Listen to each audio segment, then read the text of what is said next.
ছাত্ৰ ছাত্ৰীসকল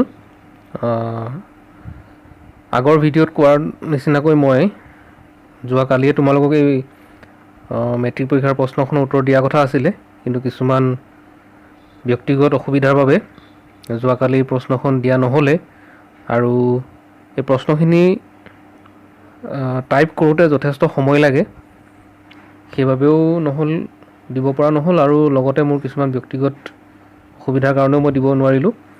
যি কি নহওক, আজি 2020 চনৰ SSLC পৰীক্ষাৰ জেনেৰেল ছায়েন্স পেপাৰখনৰ কেইটামান কুৱেশ্যন আনচাৰ তোমালোকৰ কাৰণে মই লৈ আহিছোঁ। গোটেই পেপাৰখন একেটা ক্লাছতে সম্পূৰ্ণ কৰাটো সম্ভৱ নহয়, গতিকে মই ভাগ ভাগকৈ দিব লাগিব। আজি ক্লাছটোত মই চিৰিয়েল নম্বৰ 1ৰ পৰা 10লৈকে প্ৰশ্নকেইটাৰ উত্তৰ তোমালোকক দিবলৈ যত্ন কৰিছোঁ। তোমালোকে প্ৰশ্নবোৰ পাৰিলে বহী এখন লৈ নোট কৰি ল'বা, আৰু ভিডিঅ'বিলাক যিহেতু ইউটিউবত থাকিবই, গতিকে তোমালোকে যেতিয়াই মন কৰা, যদি কেনেবাকৈ পাহৰি যোৱা বা বুজি নোপোৱা কিবা থাকি যায়, এই ভিডিঅ'বিলাক তোমালোকে আকৌ এবাৰ চাই ল'লে গোটেই কথাখিনি বুজিব পাৰিবা। এতিয়া আমি 1 নম্বৰ প্ৰশ্নটোলৈ আগবাঢ়িছোঁ। 1 নম্বৰ প্ৰশ্নটোত 10টা short question, multiple choice question তোমালোকক দিছিলে।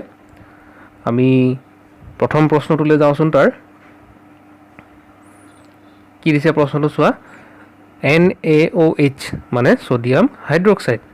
ছ'ডিয়াম হাইড্ৰক্সাইড দ্ৰৱ এটাৰ 10 ml মিলিলিটাৰে HCl মানে হাইড্ৰক্লৰিক, HCl টো স্মল লেটাৰ হ'ব লাগিছিল দেই, এইটো ভুল হৈছে লিখা। দ্ৰৱ এটাৰ 8 ml সম্পূৰ্ণৰূপে প্ৰশমিত কৰে। ছ'ডিয়াম হাইড্ৰক্সাইডটো খাৰ আৰু হাইড্ৰক্লৰিক এচিডটো হৈছে এচিড, নহয় জানো? কি কৈছে, 10 ml ছ'ডিয়াম হাইড্ৰক্সাইডে 8 ml হাইড্ৰক্লৰিক এচিড প্ৰশমিত কৰে। যদি আমি একেটা ছ'ডিয়াম হাইড্ৰক্সাইড দ্ৰৱৰ 20 ml লওঁ, তেন্তে এইখিনি প্ৰশমিত কৰিবলৈ লগা HCl, ব্ৰেকেটত এটা কথা দিয়া হৈছে, আগৰ সৈতে একেটা দ্ৰৱ, মানে আগৰ যিটো ছ'ডিয়াম হাইড্ৰক্সাইড লৈছিলে আৰু আগৰ যিটো হাইড্ৰক্লৰিক এচিড লৈছিলে সেইকেইটাৰ নিচিনা একেই বুলি কৈছে। আৰু ইয়াৰ অপশ্যন কি কি দিয়া আছে চোৱাচোন। 4 ml দিয়া আছে, 8 ml দিয়া আছে, 16 ml দিয়া আছে আৰু 12 ml দিয়া আছে। কি হয় মন কৰা, ৰাসায়নিক বিক্ৰিয়াটো দেখিছে, ছ'ডিয়াম হাইড্ৰক্সাইড লগত hydrochloric acid, 10 ml sodium hydroxide আৰু 8 ml HCl লোৱা হৈছে। তেতিয়াহ'লে শুদ্ধ উত্তৰটো হ'ব 16 ml। 2 নম্বৰ প্ৰশ্নটোলৈ যাওঁ। লুৰ টাৱা এখন মামৰে ধৰাৰ পৰা বচাই ৰাখিবলৈ তলৰ কোনটো পদ্ধতি উপযুক্ত হ'ব? এতিয়া মামৰে ধৰাৰ পৰা বচাবলৈ উপযুক্ত পদ্ধতি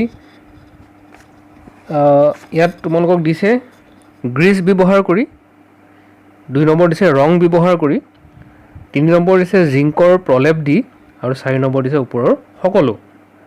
এতিয়া প্ৰথম অৱস্থাত প্ৰশ্নটো চাওঁতে আমাৰ এনেকুৱা লাগে যেন গ্ৰীজ ব্যৱহাৰ কৰিলেও হ'ব, ৰং ব্যৱহাৰ কৰিলেও হ'ব, জিংকৰ প্ৰলেপ দিলেও হ'ব। এনে সাধাৰণ ধাতু বুলি কোৱা হ'লে আমি যদি ক'লেহেঁতেন যে লু সঁজুলি এটা বা একো নাম, ইয়াত টাৱা বুলি কৈছে, টাৱা বুলি নকৈ যদি অকল লু বুলি ক'লেহেঁতেন, তেতিয়া আমি ওপৰৰ সকলো বুলি লিখিলোহেঁতেন। কিন্তু ইয়াত যিহেতু টাৱা বুলি কৈছে, টাৱাটো যিহেতু জুইত গৰম কৰা বস্তু, নহয় জানো? জুইয়ে তাক পুৰে, গতিকে তাত গ্ৰীজ ব্যৱহাৰ কৰিলে হ'ব জানো? নিশ্চয় নহ'ব। ৰং ব্যৱহাৰ কৰিলেও নহ'ব, নহয় জানো? ৰং ব্যৱহাৰ কৰিলে তুমি তলৰ পৰা জুই দিলে ৰং নাইকিয়া হৈ যাব, গ্ৰীজ দিলে গ্ৰীজটো পুৰি পেলাব, নহয় জানো? গতিকে আমি কি কৰিব লাগিব, ইয়াৰ শুদ্ধ উত্তৰ কি হ'ব? শুদ্ধ উত্তৰ জিংকৰ প্ৰলেপ দি। প্ৰথম অৱস্থাত কিন্তু আমাৰ ওপৰৰ সকলো যেনেই লাগে। এতিয়া সেবাৰ ইনষ্ট্ৰাকশ্যন মতেও ইয়াত জিংকৰ প্ৰলেপটোৱে শুদ্ধ উত্তৰ বুলি দিছে। তাৰপিছত আমি চি কুৱেশ্যন নম্বৰ চিলৈ যাওঁ। এটা পৰমাণুৰ ইলেক্ট্ৰনীয় বিন্যাস হ'ল 287। এই ইলেক্ট্ৰনীয় বিন্যাস বা এনেকুৱা পাৰমাণৱিক সংখ্যা, এইবিলাকৰ বিষয়ে মই এটা ক্লাছত পঢ়াই থোৱা আছে তোমালোকক, নিশ্চয় চিনাকি যেন লাগিছে যিসকলে আগৰ ভিডিঅ'বোৰ চাইছা। ইয়াত কি দিছে, ইলেক্ট্ৰনীয় বিন্যাস 287। তলৰ মৌলবোৰৰ কোনটোৰ সৈতে ইয়াৰ ৰাসায়নিক সাদৃশ্য থাকিব? কোনটোৰ সৈতে থাকিব যেন লাগিছে? 287 ইয়াৰ যিটো দিয়া আছে সেইকেইটা আমি ইলেক্ট্ৰনীয় বিন্যাসটো লিখি চালেই হ'ল, নহয় জানো? হয়নে নহয়? ইয়াত যদি তুমি n মানে নাইট্ৰজেনৰ যদি লিখা কি হ'ব 7 আছে 7 মানে কিমান 2 5 এটো নাইট্ৰজেনৰ ফ্লোৰিনৰ লিখিলে কি হ'ব 2 7 নহয় জানো ফসফৰাছৰ লিখিলে কি হ'ব 2 8 5 কাৰণ 15 এৰ ভিতৰত পাৰমাণবিক সংখ্যা দিয়া আছে লিখা আছে ওপৰত দিছে না বন্ধনীৰ ভিতৰত পাৰমাণবিক সংখ্যা দিয়া আছে আৰ্গনৰ লিখো 2 8 8 এটা এই কিটাৰ ভিতৰত কোনটো মিলিছে বাৰু এই ইয়াৰ লগত কোনটো মিলিছে চোৱাচোন কেনেকৈ গম পাব মিলিছে বহিকক্ষৰ ইলেক্ট্ৰন চালেই হ'ল তোমালোকে ইয়াত বহিকক্ষৰ ইলেক্ট্ৰন দেখিছা 5টা ইয়াত দেখিছা 7টা ইয়াত 5টা ইয়াত 8টা আৰু ইয়াত কেইটা আছে 7টা কোনটো লগত মিলিছে নিশ্চয় ফ্লোৰিনৰ লগত মিলিছে নহয় জানো তেতিয়াহ'লে শুদ্ধ উত্তৰ কোনটো হ'ব ফ্লোৰিন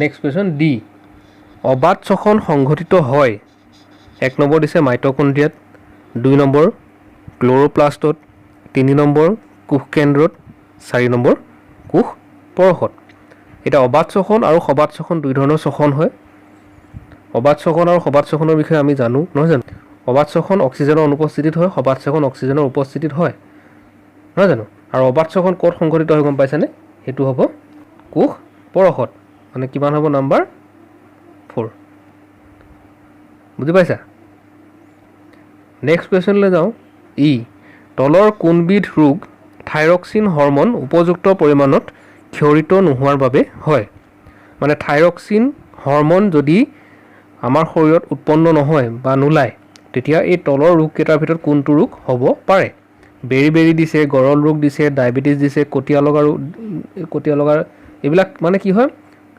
কিছুমান অভাৱজনিত ৰোগৰ কথা ইয়াত কোৱা হৈছে নহয় জানো থাইৰক্সিন হৰমনৰ অভাৱত কোনটো ৰোগ হ'ব আমাক সুধিছে বেৰি নহয় নহয় জানো ডায়াবেটিছ নহয় তোমালোকে জানাই ডায়াবেটিছ কি ইনচুলিন নহয় জানো কটিয়া লগা নহয় কি হ'ব তেতিয়াহ'লে ইয়াৰ শুদ্ধ উত্তৰ নাম্বাৰ 2 গৰল ৰোগ হয়নে গৰল ৰোগ ক'ত হয় আমাৰ ডিঙিৰ অংশখিনি উখহি যায় নহয় জানো তোমালোকে দেখিছা চাগে কিছুমান মানুহ তোমালোকৰ ডিঙিটো ফুলি থাকে এই ডিঙি ফুলা ৰোগটো গৰল ৰোগ বা ইংৰাজীত গইটাৰ বুলি তাক কোৱা হয় নেক্সট কোৱেশ্চনলৈ যাওঁ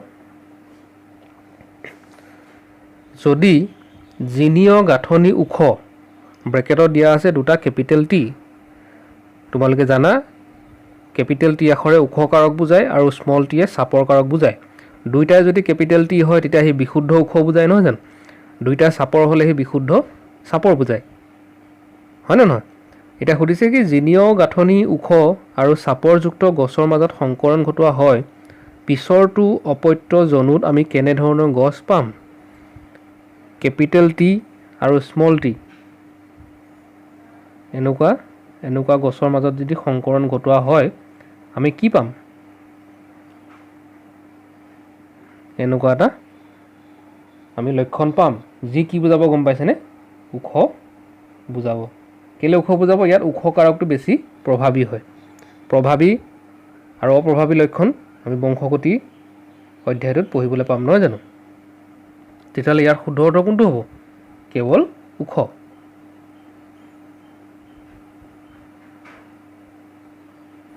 নেক্সট কুৱেশ্যনটোলৈ যাওঁ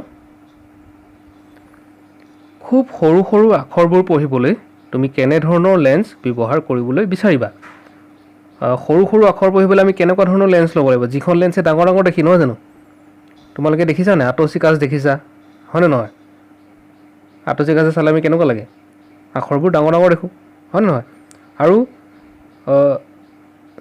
সৰু সৰু আখৰ পঢ়িবলৈ আমাক লেন্সখনৰ ক্ষমতাটো কি হ'ব লাগিব বেছি হ'ব লাগিব হয়নে নহয় লেন্সখনৰ ক্ষমতা আকৌ নিৰ্ভৰ কৰে কাৰ ওপৰত নিৰ্ভৰ কৰে ফ'কাছ দৈৰ্ঘ্যৰ ওপৰত হয়নে নহয় লেন্সখনৰ কি কয় ক্ষমতা নিৰ্ভৰ কৰে ফ'কাছ দৈৰ্ঘ্যৰ ওপৰত কি কাৰণে নিৰ্ভৰ কৰে কাৰণ ফ'কাছ দৈৰ্ঘ্য আৰু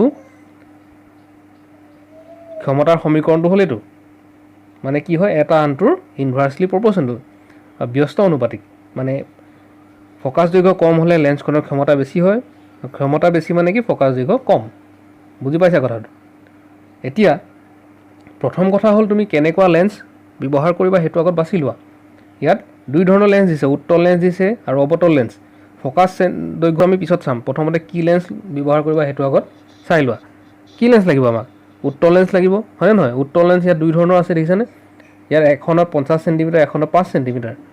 কোনখনৰ ক্ষমতা বেছি হ'ব ফ'কাছ দৈৰ্ঘ্য চাই আমি গম পাম। কোনখনৰ বেছি হ'ব? কোনখনৰ বেছি হ'ব? ফ'কাছ দৈৰ্ঘ্য যাৰ কম তাৰ ক্ষমতা বেছি। তেতিয়াহ'লে কোনখন হ'ব? নাম্বাৰ 2, 5 চেণ্টিমিটাৰ ফ'কাছ দৈৰ্ঘ্যৰ উত্তল লেন্স।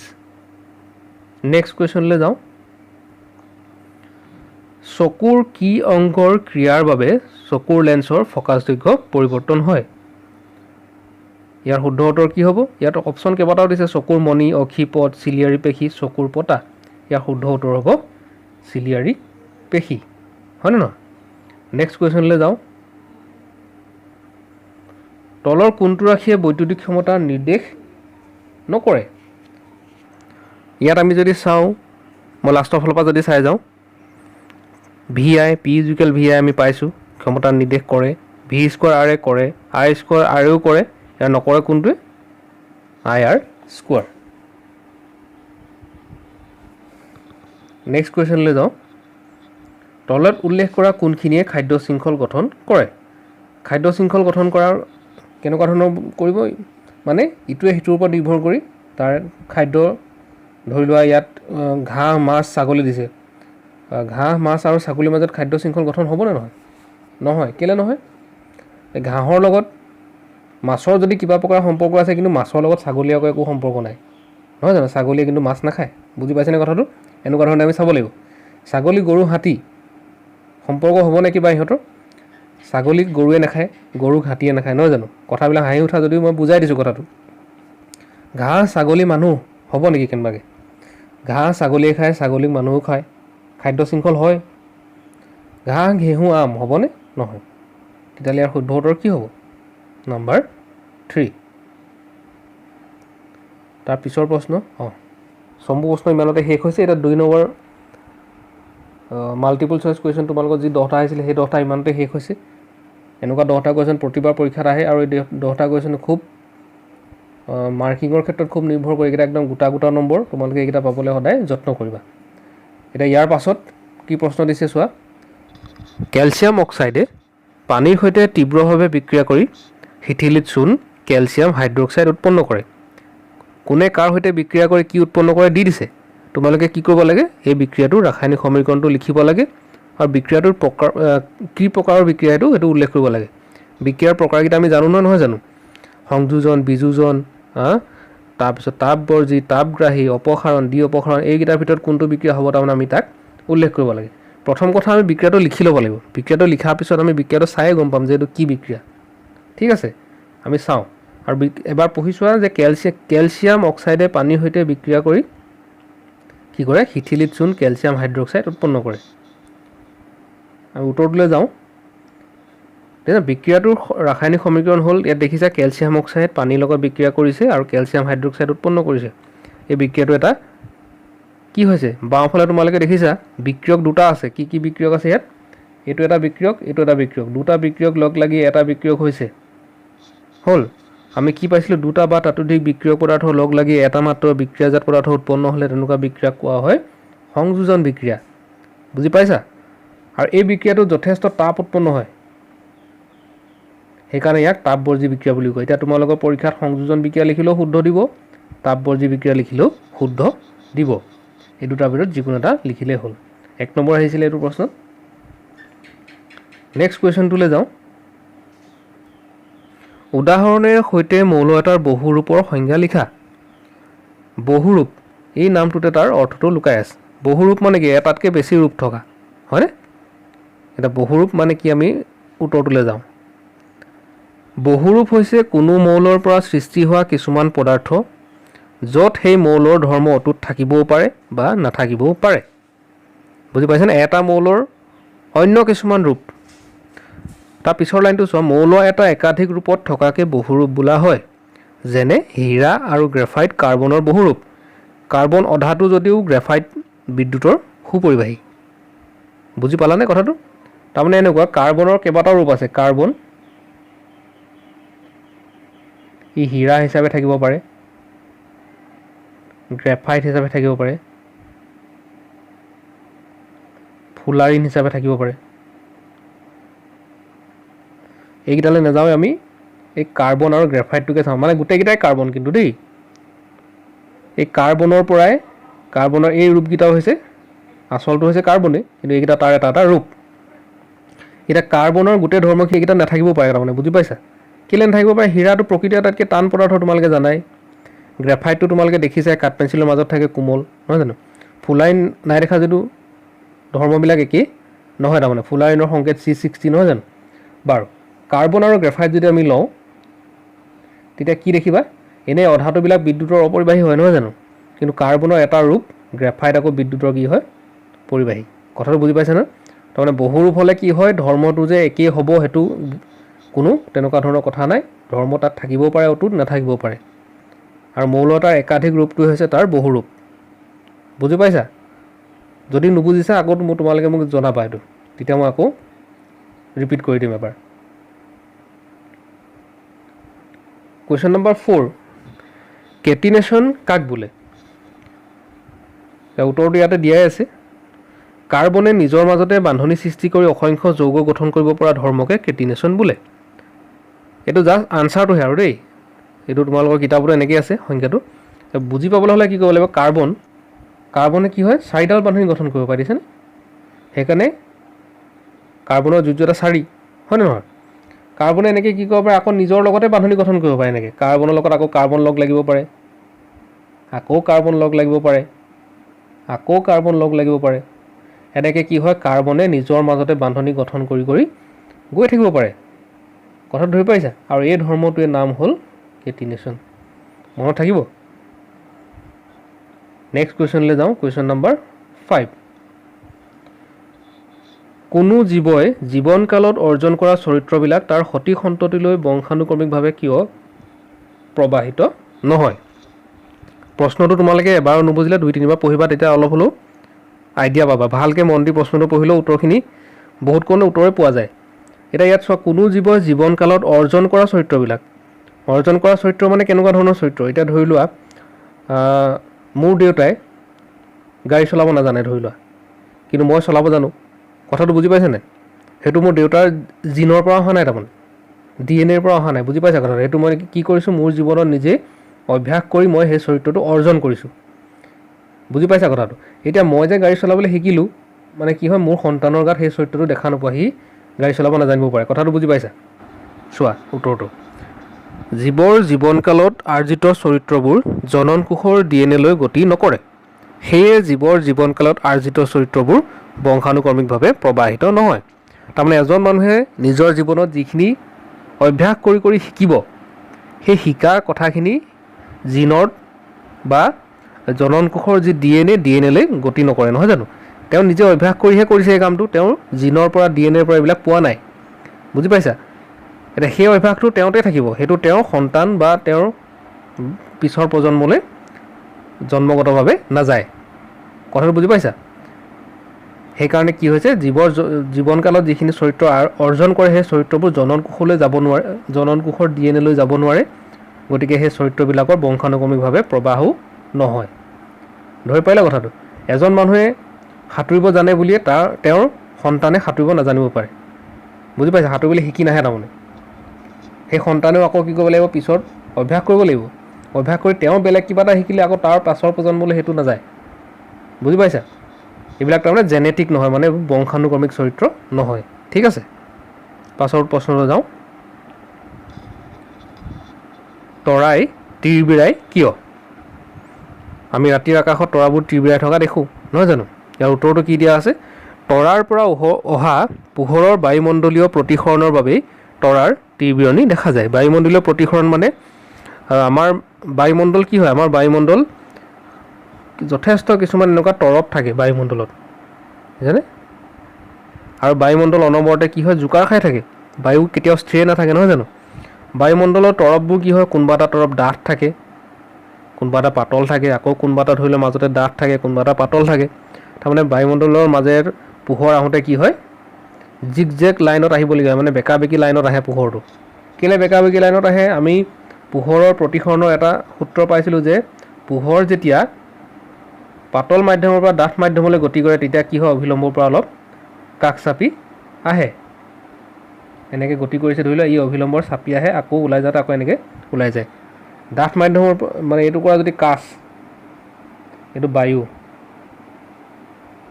বায়ুৰ পৰা কাছলৈ সোমাওঁতে অভিলম্বৰ কাষ চাপি আহে আকৌ ওলাই যাওঁতে আঁতৰি যায় দিছেনে তাৰমানে পাতল মাধ্যমৰ পৰা ডাঠ মাধ্যমত সোমালে অভিলম্বৰ কাষ চাপি আহে পোহৰ আকৌ ডাঠ মাধ্যমৰ পৰা পাতল মাধ্যমলৈ ওলাই যাওঁতে আকৌ অভিলম্বৰ পৰা আঁতৰি যায় এনেকৈ কি হয় পোহৰ যিহেতু বায়ুমণ্ডল স্থিৰে নাথাকে গতিকে তৰাৰ কি হয় আমি প্ৰকৃত অৱস্থানটো চকুৰে দেখা নাপাওঁ আৰু তাৰ আপাত অৱস্থানটো কি হয় কিছু সাল সলনি হৈ থাকে যিটো আপাত অৱস্থান মানে তাৰ প্ৰকৃত অৱস্থান আৰু আপাত অৱস্থান দুটা থাকে প্ৰকৃত অৱস্থান হ'ল তৰাটো য'ত থাকে আপাত অৱস্থান মানে হ'ল আমি য'ত তৰাটো থকা যেন দেখোঁহে প্ৰকৃততে তাত নাথাকে তাৰমানে সেই আপাত অৱস্থানটো কি হয় কিছু পৰিমাণে সাল সলনি হৈ থাকে আৰু সেইকাৰণে কি হয় তৰাৰ পৰা অহা পোহৰটো আমি তিৰবিৰাই থকা দেখা পাওঁ ঠিক আছে পাছৰ প্ৰশ্নলৈ যাওঁ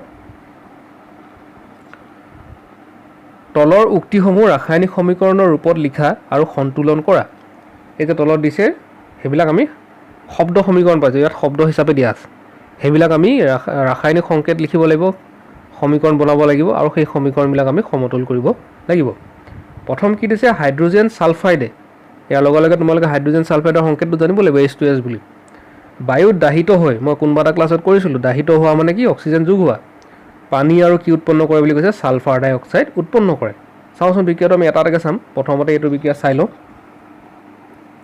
দেখিছেনে সংকেতবিলাক জানিলে হ'ল বিক্ৰিয়াটোৰ ইয়াত আৰু বুজাবলগীয়া বেলেগকৈ একো নাই কি উৎপন্ন হ'ব কৈ দিছে আমাক বুজি পাইছানে হাইড্ৰজেন ছালফাইড এইটো হাইড্ৰজেন ছালফাইড দাহিত হোৱা মানে অক্সিজেন যোগ কৰিছে পানী ওলাইছে আৰু ছালফাৰ ডাই অক্সাইড ওলাইছে এইটো কৈ দিছে কি ওলাব আমাক নহয় জানো তাৰপিছত আমি সমীকৰণবিলাক সমতুল কৰিলে হ'ল তাৰপিছত কি কৈছিলে পটেছিয়াম ধাতুৱে পানীৰ সৈতে বিক্ৰিয়া কৰি পটেছিয়াম হাইড্ৰক্সাইড আৰু হাইড্ৰজেন গেছ উৎপন্ন কৰে পটেছিয়াম ধাতু মানে কি কে কাৰ সৈতে বিক্ৰিয়া কৰিব পানীৰ সৈতে H2O কি উৎপন্ন হ'ব পটেছিয়াম হাইড্ৰক্সাইড KOH আৰু কি উৎপন্ন হ'ব লগত হাইড্ৰজেন এই কথাটো জানিলে হ'ল চাওঁচোন বিক্ৰিয়াটো দিছেনে পটেছিয়াম ধাতু পানীৰ সৈতে বিক্ৰিয়া কৰিছে পটেছিয়াম হাইড্ৰক্সাইড ওলাইছে হাইড্ৰজেন গেছ ওলাইছে আৰু এই বিক্ৰিয়াটো তাপবৰ্জী বিক্ৰিয়াৰ লগত হিট ওলাব মানে তাপ ওলাব ঠিক আছে নেক্সট কুৱেশ্যনলৈ যাওঁ তোমাৰ হাতত A আৰু B দুটা দ্ৰৱ আছে দ্ৰৱ Aৰ pHৰ মান 6 pHৰ কথা আমি ক'ত পঢ়িছিলোঁ এচিড খাৰ আৰু লৱণ চেপ্টাৰটোত আৰু দ্ৰৱ Bৰ pHৰ মান 8 ইয়াত দুটা দ্ৰৱ দিয়া আছে এটা হৈছে A এৰ pH কিমান 6 Bৰ pH 8 প্ৰশ্ন কি সুধিছে কোনটো দ্ৰৱত হাইড্ৰজেন আয়নৰ গাঢ়তা বেছি কোনটো আম্লিক আৰু কোনটো ক্ষাৰকীয় এতিয়া এই প্ৰশ্নটো উত্তৰ জনাৰ আগতে আমি কি জানিব লাগিব আগৰ ক্লাছটো চাই ল'ব মনত নাই যদি এই স্কেলডালৰ কথা জানিব লাগিব মই বেছিকৈ নুবুজাওঁ ইয়াত আৰু 0 7 14 7ৰ পৰা এইফালে কি পোৱা যায় খাৰ নহয় জানো 7ৰ পৰা বাওঁফালে এচিড এতিয়া ইয়াত কোনটো খাৰ কোনটো এচিড তোমালোকে দেখিয়ে গম পাই যাবা নহয় জানো এইটো কি pH 6 গতিকে হি আম্লিক pH 8 গতিকে ই কি ক্ষাৰকীয় আৰু আম্লিক হ'লে কি হয় সদায় হাইড্ৰজেন আয়নৰ গাঢ়তা বেছি হয় যিমানে আম্লিক হৈ যাব সিমানে হাইড্ৰজেন আয়নৰ গাঢ়তা বেছি হ'ব তো উত্তৰটো পাই গ'লা আমি চাওঁ তথাপি উত্তৰটো নহয় জানো কি লিখা আছে ইয়াত দ্ৰৱ Aৰ pHৰ মান 6 গতিকে ইয়াত হাইড্ৰজেন আয়নৰ গাঢ়তা বেছি আৰু হাইড্ৰজেন আয়নৰ গাঢ়তা বেছি আৰু দ্ৰৱৰ pH 6 মানে 7 হ'লে নিউট্ৰেল হয় প্ৰথম হয় 7ৰ পৰা কমি আহিলে যিমানে কমিব সিমানে তীব্ৰ এচিড হ'ব আৰু 7ৰ পৰা যিমানে বাঢ়ি যাব সিমানে হি তীব্ৰ ক্ষাৰকীয় হৈ গৈ থাকিব তেতিয়াহ'লে ইয়াত A আম্লিক আৰু B ক্ষাৰকীয় কাৰণ A ৰ কি দিছে pHৰ মান 6 আৰু B ৰ pHৰ মান 8 ঠিক আছে 8 নম্বৰ কুৱেশ্যন আমাৰ হ'ল নেক্সট আমি যাওঁ 9 নম্বৰ কুৱেশ্যন এখিলা পাতৰ প্ৰস্থছেদ আঁকা আৰু তাক সঠিকভাৱে চিনাক্ত কৰা এইটো তোমালোকৰ কিতাপতে আছে মই কিতাপৰ পৰা এই ফটোখন জাষ্ট ইয়াত তুলি দিছোঁ দেখিছেনে পাতৰ প্ৰস্থছেদ কৈছে দেই, এনে পাতখিলা আঁকি দিলে নহ'ব কিন্তু বহুত পৰীক্ষাৰ্থীয়ে এইটো ভুল কৰে, প্ৰশ্নটো ভালকৈ নাচায়, প্ৰথমডোখৰ দেখিলে পাতৰ কিন্তু সেই প্ৰস্থছেদ বুলি শব্দটো আছে যে সেইটো নপঢ়িলে, পাতখিলা আঁকি থৈ গুচি আহিলে। 2-1 আকৌ কি কৰে, পাতখিলা নাজানে কাৰণে সেই ফুলৰ এটা প্ৰস্থছেদ আছে নহয় আমাৰ, সেইটো ফুলৰ দীৰ্ঘছেদ আছে জবা ফুলৰ, সেইটোকে আঁকি থৈ গুচি আহে। গতিকে তোমালোকৰ কামটো হ'ল প্ৰশ্নটো ভালকৈ পঢ়া, তাৰপিছত উত্তৰ কৰা। এনেই যধে মধে উত্তৰ কৰি পৰীক্ষকক তোমালোকে ব্যতিব্যস্ত কৰিলে পোৱা নম্বৰকেইটা হেৰুৱাৰ সম্ভাৱনাহে থাকে, নহয় জানো? সেইকাৰণে প্ৰশ্নটো পঢ়িবা, কি কৈছে তাৰ মতে যথাযথ উত্তৰটো দিবা। আৰু ইয়াত এই চিত্ৰটো চাবা আৰু ইয়াত চিনাক্ত কৰা আছে, চিনাক্তকৰণটো চাবা, চিহ্নিতকৰণ কৰিবলৈ আহিবই কিন্তু দেই। নেক্সট কুৱেশ্যনলৈ যাওঁ। এইটো তোমালোকৰ কিতাপতে আছে বা এইটো ভিডিঅ'টো পজ কৰি ভালকৈ চাই পেলাই আঁকি ল'বা। নাইবা, প্ৰায়বিলাক প্ৰশ্নতে তোমালোকে নাইবাটো পাবাই, যথেষ্ট প্ৰশ্ন আছে পেপাৰখনত, আৰু প্ৰায়বিলাক প্ৰশ্নতে এই নাইবা এটা প্ৰশ্নৰ জেগাত দুটা প্ৰশ্ন থাকে, তাৰ ভিতৰতে আগত গণ্ডগোলটো লাগি যায়। তোমালোকে মই এইখিনিতে কৈ থৈছোঁ, মোৰ নিজৰ অভিজ্ঞতাৰ ফালৰ পৰা মই পাইছোঁ। মই মেট্ৰিকৰ বহি চাওঁতে আমাৰ কি হয়, পৰীক্ষাৰ্থীবিলাকে ভালদৰে নাচাই প্ৰশ্নখন কি কৰে, তেওঁলোকে সেই নাইবা থকাটোও কৰে, 2টা প্ৰশ্নই কৰি থৈ আহে। 2টা প্ৰশ্ন কৰিলে কিন্তু তোমালোকে 2টা প্ৰশ্নৰে নম্বৰ নোপোৱা, এই কথাটো তোমালোকে ভালকৈ মনত ৰাখিবা। সেইকাৰণে কি কৰিবা, যিটো প্ৰশ্নৰ উত্তৰ ভালকৈ জানা সেই প্ৰশ্নটোহে কৰিবা। আৰু প্ৰশ্নবিলাকত নাইবাটো বহুত আছে, তোমালোকেতো চাই ল'বা যে আছে নেকি ক'ৰবাত, এটা কৰিব দিছে নে 2টা কৰিব দিছে চাই ল'বা। আৰু এনেকুৱা হয় কেতিয়াবা এটুকুৰা প্ৰথমটো প্ৰশ্নৰ পৰা কৰে আৰু এটুকুৰা নাইবাটোৰ পৰা কৰে, তাৰ ফলত কি হয়, এটুকুৰা নাম্বাৰহে পাবা তুমি। বুজি পাইছা কথাটো? প্ৰথমটোৰ পৰা যদি কৰা গোটেই প্ৰশ্নকেইটা প্ৰথমটোৰ পৰাই কৰিব লাগিব, পিছৰটোৰ পৰা কৰিলে গোটেই প্ৰশ্নকেইটা পিছৰটোৰ পৰাই কৰিব লাগিব। তোমালোকৰ এই মেট্ৰিকৰ এই প্ৰশ্নখনৰ বহু ঠাইত তেনেকুৱা হৈছে, মই নম্বৰটো এনেই কৈ থৈ গৈছোঁ, কিন্তু পাছত আমি পামগৈ। কুৱেশ্যন নম্বৰ 17, 17 নম্বৰ কুৱেশ্যনটো আছে তেনেকুৱা। 17 নম্বৰত প্ৰথম পাৰ্টটোত 1, 2, 3কৈ 3টা প্ৰশ্ন সুধিলে, তাৰপৰা নাইবাটোতো সুধিলে তেনেকৈ, প্ৰথমটোৰ পৰা এটা কৰিলা পিছৰটোৰ পৰা এটা কৰিলা, তেনেকৈ নহ'ব তাৰমানে। বুজি পাইছা কথাটো? সেইকাৰণে তোমালোকে এই কথাটো খুব মন দিবা, যধে মধে প্ৰশ্ন কৰিলে কিন্তু পোৱা নম্বৰ হেৰুৱা মানে সম্ভাৱনা আহি যায়। এতিয়া কি সুধিছে নাইবা প্ৰশ্নটোত, পাতত থকা সেউজীয়া বিন্দুবোৰৰ নাম লিখা।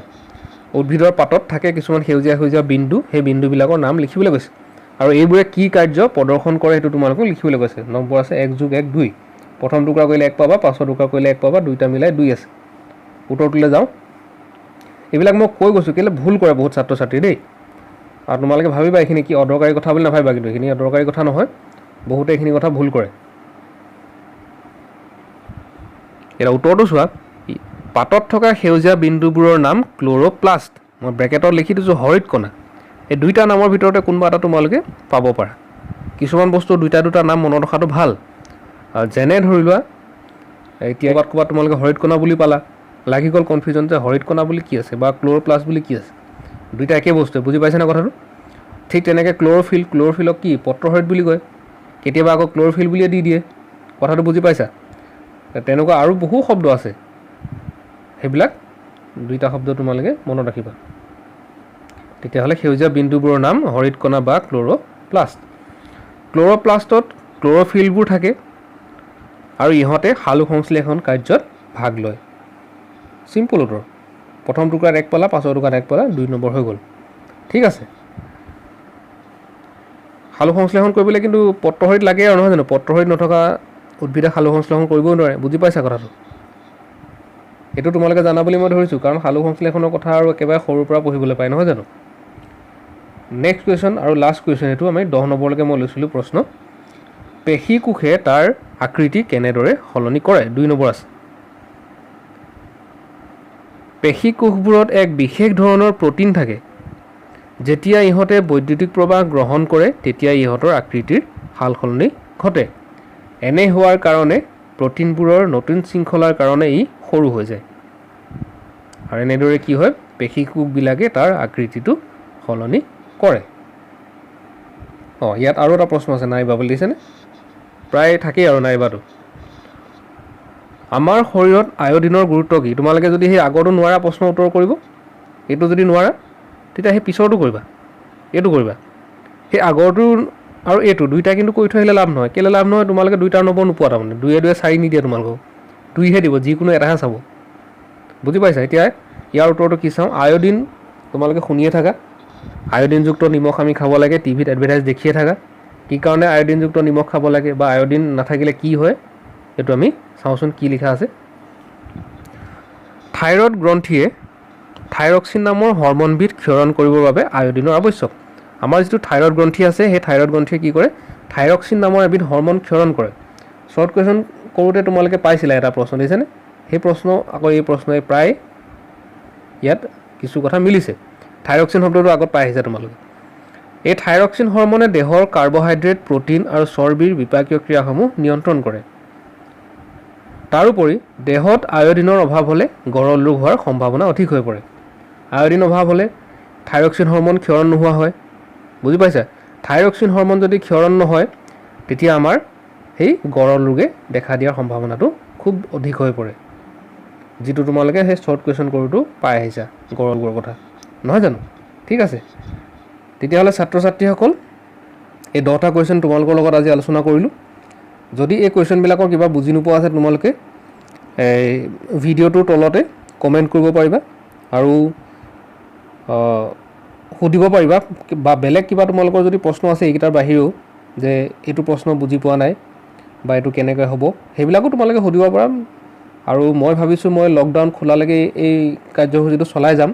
তাৰ পাছত কি হ'ব সেইটো এতিয়া ক'ব নোৱাৰোঁ, কিন্তু লকডাউন খোলাৰ সময়লৈকে মই তোমালোকক যিমানখিনি পাৰোঁ মোৰ ফালৰ পৰা মই প্ৰশ্ন উত্তৰ হিচাপে বা পাঠদান হিচাপে যেনেকৈ পাৰোঁ তোমালোকৰ কাৰণে কৰি যাম।